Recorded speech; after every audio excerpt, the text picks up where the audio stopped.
We'll get to you. Thank you, Chair, and I'll be quick. I think I'm going to skip some of my introduction here and go right into my questions. Mr. Warwick, what unique challenges does Iran's use of proxy hackers like Hezbollah pose to the defending U.S. interest in cyberspace related to both domestic networks and those of our allies? What do you see as the biggest threat posed by increasingly capable cyber actors associated with terrorist organizations like Hezbollah? To what degree do the cyber capabilities of Hamas and Hezbollah pose a threat to the homeland, and are we prepared? So Iran's cyber threats are most posed by contractors who are based in Iran and who think that by attacking the United States, they will be rewarded with additional contracts and other kinds of benefits that they want to receive.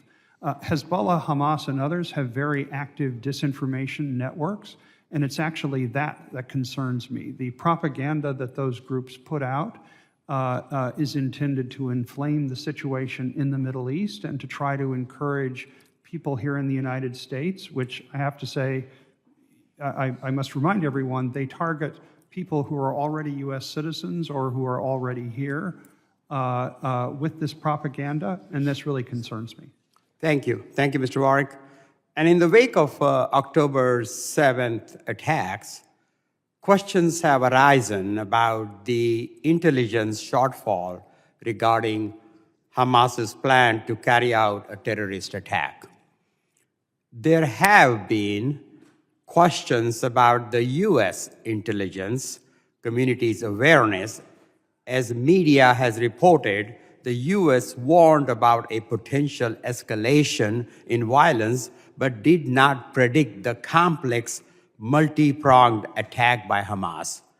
Mr. Warwick, how can we, Congress, assist to strengthen or provide resources that monitor and predict these attacks, especially predict the magnitude of this attack? So it's obvious that within Israel, after the war is over, there will be a reckoning on an attempt to find lessons learned. I would hope that this Congress would do the same thing here in the United States so that there can be an independent bipartisan inquiry into what went wrong.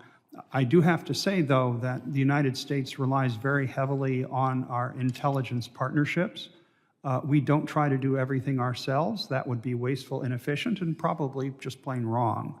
And so in this case, we do rely on allies, including Israel, but not only Israel, to increase what we know about these threats.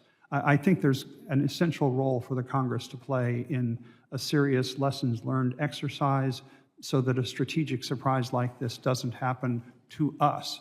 The Iranian regime is capable of doing that, as we have seen, and this very much concerns me. Thank you. And Chair, I yield back a few minutes here.